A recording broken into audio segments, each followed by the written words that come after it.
These days, there are more and more people who want to be rich, and that's common just because of the internet, but they're all asking the wrong questions on how to get there. You see, becoming rich is less about the actions that you take and more about the character and the traits that you have that cause you to take those actions. So today I'm going to explain how and why and give you actionable steps to help you change yourself, help you become more financially successful. If I was starting today, I'd use a video like this one to start my journey and apply the advice and implement it into my own life. Changing the mindset makes things easier, not the plan and the route that you're taking. The first and one of the most important aspects is to stop thinking about money from an income. Some of the highest earners in the world, just typical employees on salaries, still live paycheck to paycheck due to lifestyle inflation. And this is common. This isn't some small proportion of millionaires and wealthy people who are on salaries still.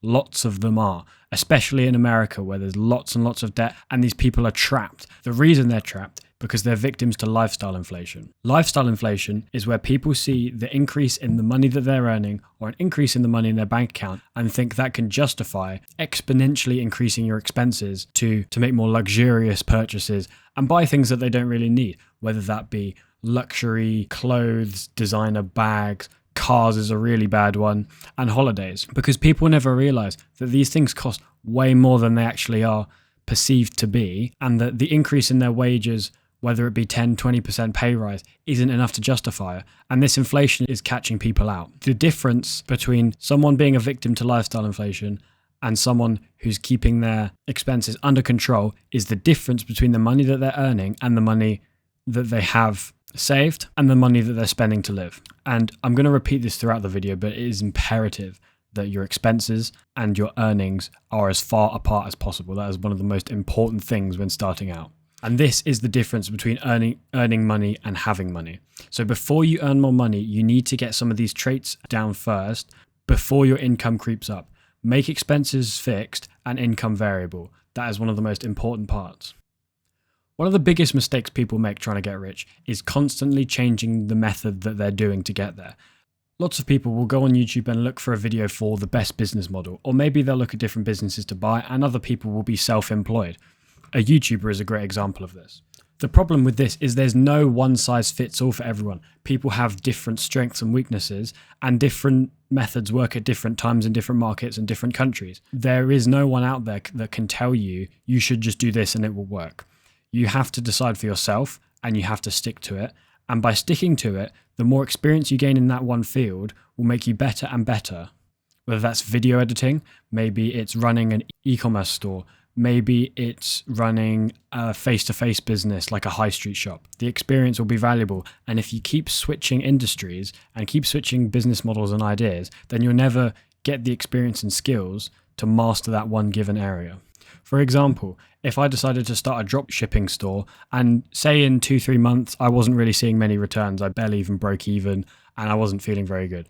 Then I decide to scrap that and become an influencer and start posting on social media. That's a terrible idea. And you see people doing this all the time because they think if it doesn't work, then there's no point in trying and I'm just going to try something else until it works. Some people will get lucky, but the majority of people will just miss out because they didn't stick with it long enough to make it work. And if people do stick with it long enough, and this is a very small portion of people, most people won't actually get there, and it still doesn't work, then they just need to switch something up. They need to change it. Maybe it's the way they design their thumbnails, or maybe it's the offer on a product they're selling, or maybe it's a marketing factor for a service they offer. Whatever it is, they just need to change it and test and spend the time testing and see how it works for them. But again, that's far less likely, and for the majority of people, it's changing their method too often.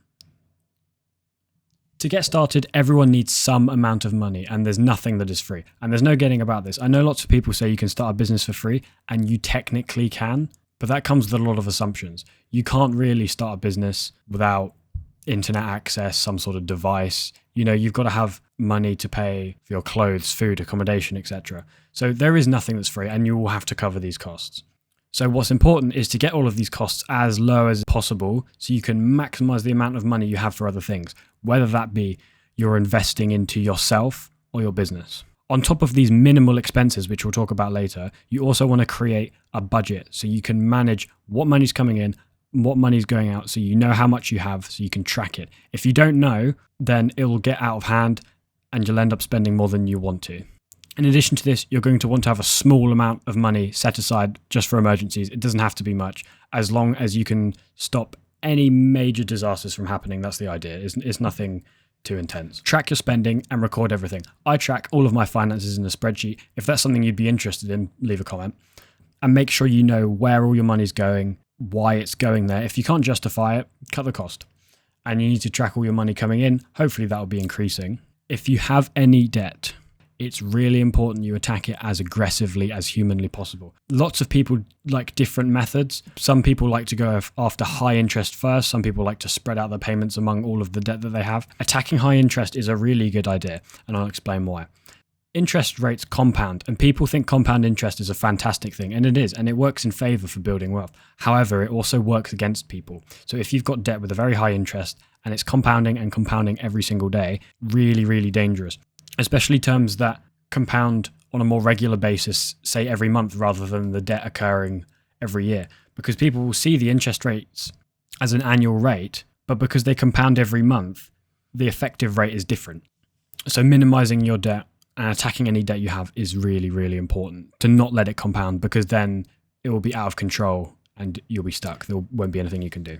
Say you're starting off with no debt or you've paid your debt off, it's important to stay out of bad debt for the rest of your life. Not all debt's bad, and that's because debt can be used as a tool, and it often is. But bad debt, like large amounts of credit card debt that you know you can't pay back with high interests, you got to stay away from it.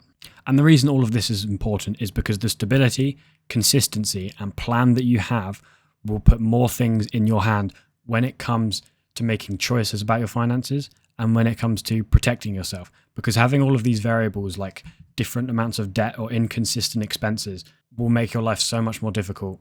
So having a good understanding of your financial situation is really important. How you're going to cover these costs is obviously important, and that's what your reliable income is for. It's to cover your costs, it's not to build wealth. And you want to cover your costs, and any extra is used to invest in yourself or your business.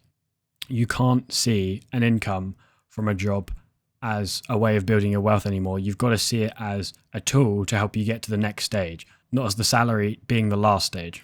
And this is often covered in arguments of careers versus businesses. And there's many reasons why we can get into that. But if your goal is to make as much money as possible, an income like a salary can only be seen as a tool to get to somewhere where you want to be, not an end goal. And there's many reasons why a career is good. For example, I urge people to stay in their careers because it enables them to build skills, and the safety and consistency of a salary is very valuable. These skills, they can be built and you can learn them while on the job, while earning, and no one can take these skills away from you. And it's very important to know when to make the switch. And lots of people out there will be in favor of quitting their job or moving and starting a business, and that's just a bad idea. It's always important that you build your business, buy your business, whatever it is that you want to do, in conjunction with your job, with your salary. And then you'll be able to make the switch more easily with less risk. There's nothing wrong with having multiple streams of income. It means you're more protected and it means you're more financially independent.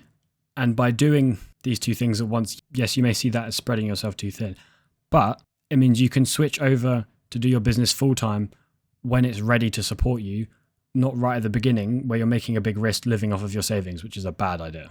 The skills you learn from your job, you could argue, are almost more important than the short-term income. For example, skills compound and are used at any level of income, any location, for anyone at any age. And this is so important. Say really basic customer service skills, right at the bottom level of the skills that you can learn. That stays with you forever. You use it at any business. There is not a single business that doesn't have a customer. You can't forget it, and it will exist forever as long as there are people. Customer service is one of those really important ones, and it can be really overlooked. And you can learn that from a simple entry-level job. It doesn't take much to learn that, which is fantastic. Skills cannot be taken away from you or lost. They cannot be lost in a lawsuit. They cannot be lost by any government or a divorce. They stay with you forever. And skills don't deplete in value. They survive crises. For example, 2008, people lost lots of money. No one lost their skills, which is why all the rich people made their money back, because they knew how to do it. Skills can compound much like investments, exponentially, growing your income over time because you're able to stack skills on top of each other, so you're able to become more independent and a more capable person at earning money because you know more and you know how to do things, whereas other people might not have all of these skills put together, whether that be customer service, as I said before, marketing, sales, logistics, product design. All of these things can be put together to make you really, really effective in a business. And then all of these skills can be put together to make a good manager, and then you can teach other people how to do it in your business. Now, lots of people are really eager to invest their money to make more money. And I get it. Everyone's talking about compound interest. And investment is a fantastic idea at any stage. But invest in what is the problem?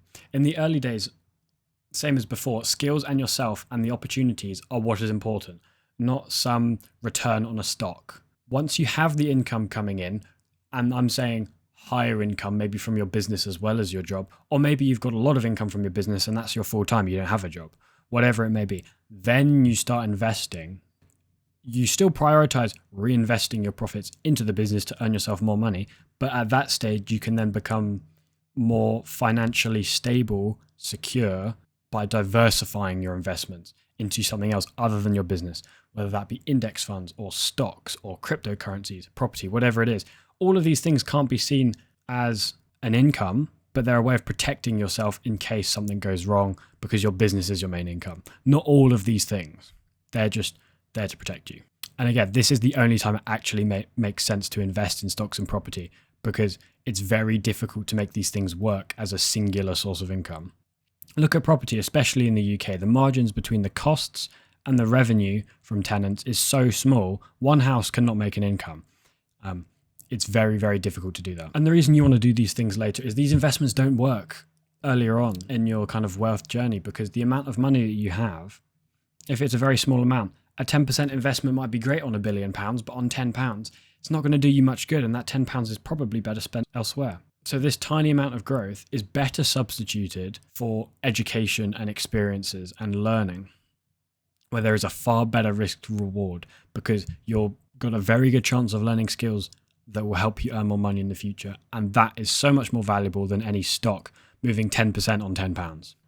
Finally, one of the most important things, and is what separates the wealthy people from people who work, is looking long-term into the future.